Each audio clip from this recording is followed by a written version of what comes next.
So today we're joined by author and photojournalist Robert Miller, author of Trial by Fire, which was produced almost 50 years ago, documenting the workings of the Quincy Fire Department. And Robert is here to tell us a little bit about how that happened and what he's doing again starting this year in 2024. Robert, it's great to meet you, first of all. Thank you very much. It's a pleasure to be here.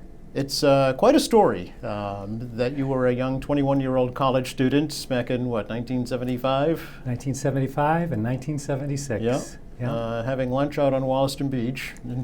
Pretty much. Saw a huge fire truck go by and said, I want to do my my documentary for school on fire departments. Right. Yeah. Exactly. When this program was quite interesting. I had to apply. It was very much a hard climb to get in. I had a great portfolio. I had some great college professors back in Dearborn, Michigan that wrote some letters, and I was accepted. I think there was 80 people that were accepted from around the world, and it was a pretty elite thing. It was called University Film Studies Center. And delighted to go, and I came here, and we met in Quincy, and the story goes, everybody knew what they were doing, but I had no clue what I was going to do. And we were eating fish and chips, and I remember that, and I'm going, lobster? This is good. And then this big, huge fire truck comes screaming by, and there was a tiller guy in the back. I never seen anything like it. I go, I think that's what I'm going to do. You were awestruck. I was awestruck, yeah. The sound and the feeling of everything, and everybody was looking at me, and I said, excuse me, but I got to go find this place. So I asked one of the persons there at the restaurant, and they go, well, you got to go down over here at Quincy Avenue, blah, blah, blah. And I hopped in my car, and I drove there. And I got there, and I was a little bit nervous. I'm trying to think, how do I start this conversation? Elevator speech, whatever, I knew about that. So I went in, and a couple of firefighters said, yeah, you got to go upstairs. The chief said I happened to be here. So I went upstairs and approached it, knocked on the door. The door was open. He invited me in. And I basically said to him, I said, my name is Robert Miller. I'm a college student. I'm trying to jam this all together. And I said, I have to do a photo thesis, video thesis, and I think I'd like to do it on the Quincy Fire Department. And him being very stoic, there was no expression, there was nothing. He looked at me, and there was a long pause, and I go, I think I blew it. And then he just gave a quick smile, and he goes, I like this. I like it a lot. We should mention it's Chief Ed Barry at the time, right? Yes. Okay. Yes, Chief Barry, sorry. And then that's what happened. He goes, you can stay here. And he goes, my guys will train you, we'll keep you safe, And that's how it started. And that's the story, yeah. That's the story. We want to take a little step back, and for folks who don't know, tell me how about your story. You're not from Massachusetts originally. No, I'm from Michigan. Yep. I started at a community college in Michigan. I was always in photography. I was really good at it. I knew that I wanted to do it, but I didn't know how to do it to the point of what I could do with it. I was not interested in shooting weddings. I wasn't interested in shooting landscapes. So what I did was I did the traditional route. I went through college, and what I really did was everything I learned out here just fully clicked. Where'd you go to college? I went to Henry Ford. It was a community college in Dearborn. Okay. And then I attended the Summer Institute. So I got my teeth here, really. Mm-hmm. And then once I went back, I finished up, I got out of college, and I had some offerings for employment. One was a potential, believe it or not, with Nat Geo, but it was not a full offer, it was an inquiry, and I was kind of amused by it, but I was also terrified with it because it meant if I decided to even pursue that, they would throw me in some remote part of the world, and I probably wouldn't be coming home for a couple of years, and I was not mature enough. But then I had an offer with a company called Honeywell Photographic. They knew my abilities, they knew what I did, they'd seen my portfolio, somebody shared it, and they offered me a job, and complete with company car, and I moved to Chicago, and I started in that industry. I see. How old were you then? 24. Wow, okay. 23, actually. All right. Yeah. And then, you know how it goes, you do things, and then I ended up in video with Panasonic, and then I ended up getting married, and it goes through. I jumped around. I did a lot of interesting things. To kind of shorten it all up, Yeah. I ended up working for Sharp Electronics, and then I was recruited to RCA, which was David Sarnoff Research Center in Princeton, New Jersey, and I was an advanced business development guy with technology. Got involved with LEDs, spun off a company, came back to to Michigan, and ran that company, but started my own company, and I started doing advanced lighting designs for automotive. Is that right? Yeah, Okay. so I was involved with light. I was still messing with photography. Yeah. And then what happened was I did that on and off and built a business, jumping around, but it was good. And then what happened is that my dad in 1995 suddenly dropped dead of a heart attack, we think it was. And then 3 weeks later, we found a journal. My mom and I were going through his bureau, and the journal was wrapped up in brown paper with a brown paper string around it, and my mom forgot about it. I knew nothing about it. She goes, "Oh my God, this is his journal." She gave it to me, I unwrapped it. It was soiled, it was dirty, it said POW, it was from the YMCA, and inside there was my dad's horrific memories of his war. And he was a prisoner of war and marched 825 miles to Stalag 7A outside Munich, Germany. Is that right? And I had 4 kids at the time, with one coming. They'd be my 5th, Patrick. And I really couldn't do anything, but I kept looking at this thing, and I actually would cry when I would read it. So I knew that one day I was going to do something. And that's where the merge of photo and writing came, because I always loved writing. Wasn't very good at it, but you get really good when you start doing it. So I decided I was going to write a book, and thank God I did, because my mom, for the last 2 years of her life, I used to stop by every week and spend 2, 3, 4 hours with her asking her about the war. She was involved in a accident. She ended up dying 6 weeks later. On her deathbed, I said, "I'm going to write my dad's book, your loving husband's book," and I wrote it, Hidden Hell. And It's ironic that we're recording this on the 80th anniversary of D-Day well, today. exactly, Yeah. because I would be there, and Yeah. I have been there. Is that And right? Yeah. So Hidden Hell was launched, and turns out to be, long story short again, the book was sensationalized by the French government, and I was actually invited to D-Day, the 65th anniversary, by the White House and Nicolas Sarkozy to attend. And that's where the book I brought, and I ended up meeting all President Obama, the dignitaries, and I met Helen Patton, Wow. the general's granddaughter. And she ended up publishing that book, which launched it a little bit further. Yes. And then I did another book for Portraits of Service about military stories, taking our photography. I partnered with my longtime partner, co-author, who lives in Germany. His name is Andrew. He's British. We get along great, so we did Portraits of Service, and then together we were approached by National Geographic, how things go. Amazing, yeah. And National Geographic wanted a book, and we kept turning them down, but I said, we better stop. So we did, and we wrote that book, and it just exploded from there. Amazing. Yeah. How did you finally end up in Quincy, Robert? Well, I started going through my history of my pictures, and Yeah. I loved the pictures of the fire department. I was actually, there's so much memories there, it was unbelievable. You spent, what, 2 years? 2 summers. 2 summers. Okay. 2 summers. And I ended up deciding to reach out, call, and I did. And Okay. I ended up connecting with Chief Jackson. He was nice, he listened to me, and he thought it was pretty cool, and we were trying to do something Kind of last like what year. Chief Barry did first, right? Yeah, exactly. Yeah. But I think Chief Jackson was a little bit more friendly, so that was good. But yeah, and this just evolved, and so the idea is to take what I get today in the pictures and combine it and make it then and now. Okay. And I okay. have a book agent, and he is promoting publishers, which we have a few that are interested. Oh, good. Okay. And we plan on trying to jam out a book for next year Is that for right? the Quincy 400.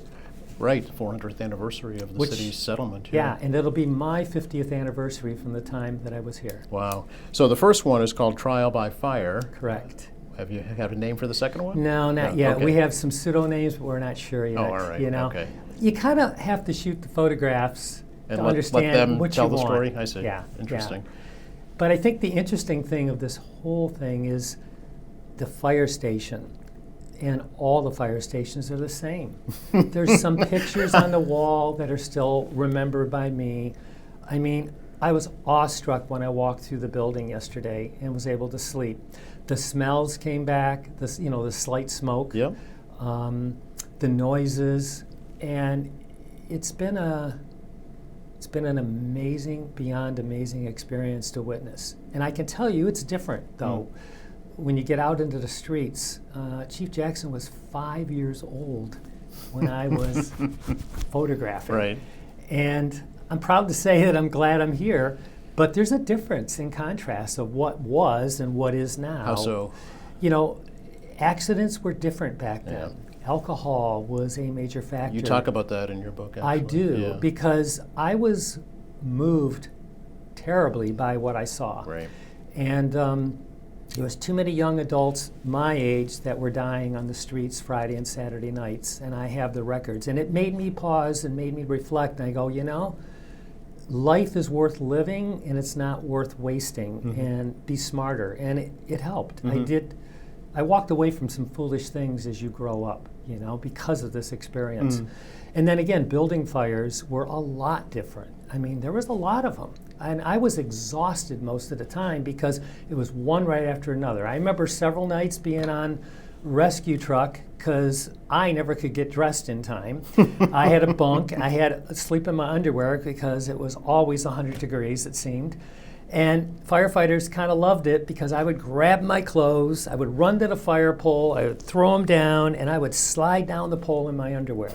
Grab my clothes, run into the back of the rescue truck and get dressed because my camera was there. I see. So, Interesting. So will you try and do the same thing 50 years later, Robert? no, Or I'm not jumping down no poles. No poles in your No underwear? poles. I ask about that, you know, Do maybe, they but, still have the pole? Yeah. Yeah? Yeah. Okay. I think they do.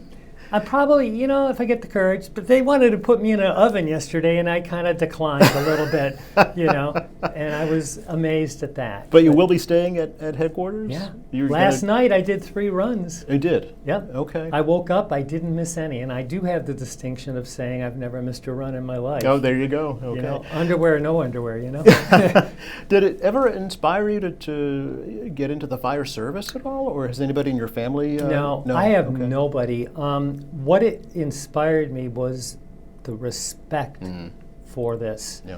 It probably paved the way for the involvement of writing my dad's book with veterans. Really?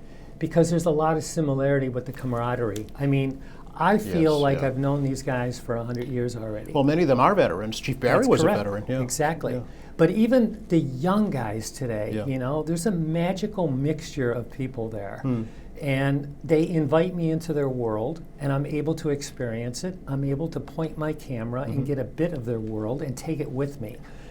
And that means a lot. That's what I wanted to ask you is what do you kind of hope to show people of Quincy about their fire department and about the people that make it up? Well, 2 things are coming to mind. I think a lot of people aren't aware of what it was like in 1975 and 76, and I have a rare opportunity that I was here. Yes. And was here with my lens and my focus of understanding really what was going on and focused on it.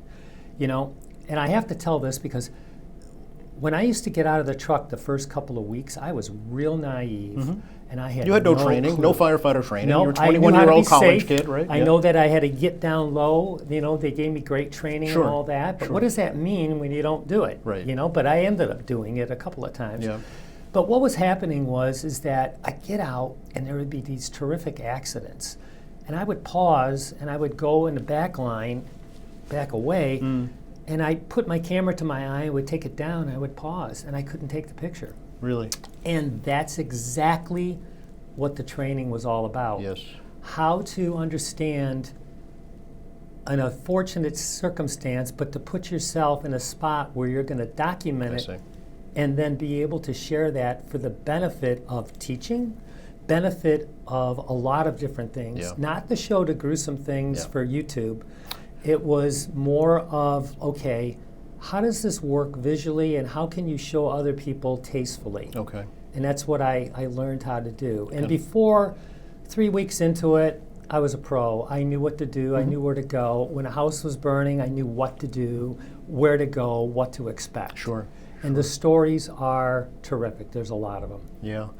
Will you be in the city the whole time that you're Yes. documenting this? You will Yes. be. Okay. I'm not going anywhere to Sunday evening. All right. To Michigan. Yeah. You'll be attending the firefighters' Yes. memorial service Yes. this coming Sunday as Yes. well, documenting that, I'm assuming. You bet. Yeah, yeah. Well, it's so great to talk to you and learn more about your story. Thank you. And welcome back to Quincy.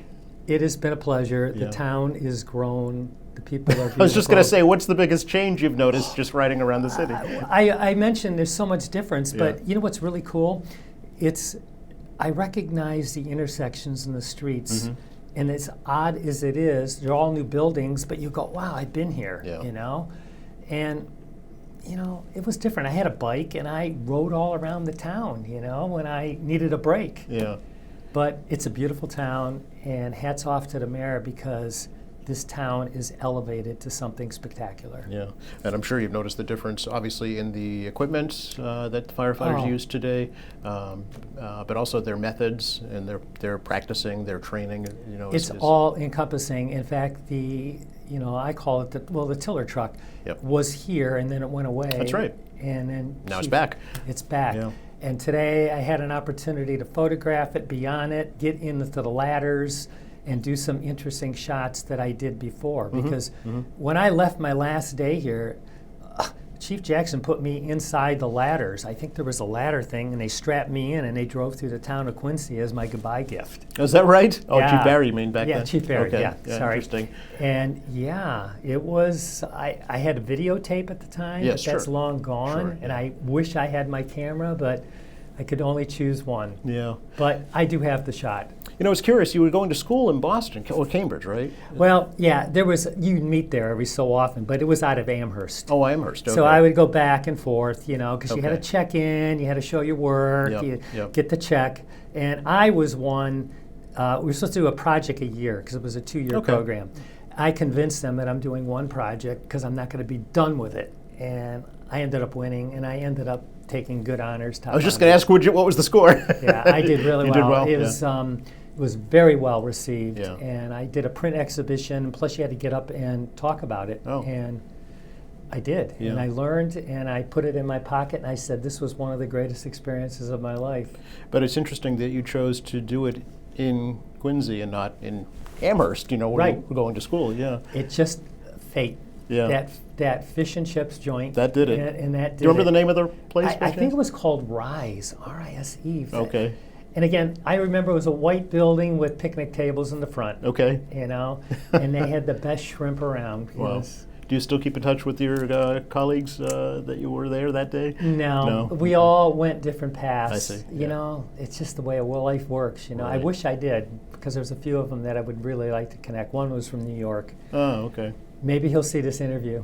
His name never is know. Seth. You never know. Okay. So, in your new book, will you do side by side? Yes, Comparison? Yes. we want to do that. We're Okay. going to actually have some side-by-side images. Interesting. So it'd be good. So I have Trial by Fire. I'm going to walk around as the Bible, and then I'm going to say yes and need to take that picture. Gotcha. Okay. Obviously, photography itself has changed in the past 50 years, right? It has, Yeah, from you film know. to digital. Yeah, I used to shoot. I shot everything on slide film, and because it gave me a little bit more dynamic range. And I remember going, I got 18 rolls of film. You know, I can't get it developed here. Where am I going to get it developed? You know, and are my pictures good? But they weren't. So here now it's instant. you Some know. are black and white, some are in color. What do They you were prefer? all shot in color, but I have digitized them, and then I placed them in black and white if I Oh, needed I to. see. Okay. So will the format of the new book be the same, kind of a Yeah, a photo photo book. journal? Yes. Yeah. Okay. Yes. With some writings and kind of my interpretation and Some insights. Yeah. Yeah. yeah. Did you notice anything in headquarters that was there then that's still there today that you added? That's a really good question. We were talking about that. I gave, I don't remember who, a stack of pictures, but I didn't see them there. Okay. They could be tucked away in somebody's attic, you know how things like that happen. No, everything's pretty much the same. There's nothing really that I added, but it was nice to come back and touch the tables, and just everything's the same. Yeah, yeah. I'm sure the current chief would would not be happy to hear that things are still the same 50 years later. But you know what? It's a good same. It really is. The guys are happy there. They generally like the place. I talked to them last night, and they go, "This is a comfortable place. It's ours," and I get it. Well, they're called firehouses, you know, Yeah. so they try and make it like a second home. So And it was. yeah. So Great to meet you and Thank you. hear your story, and please enjoy your time here in Quincy. I am absolutely loving it. Thank you. I appreciate the opportunity and very much appreciate the time we spent together. And I hope to do the city proud. You're very welcome. And thanks for watching us here at AM Quincy. I'm Joe Catalano. We'll see you next time.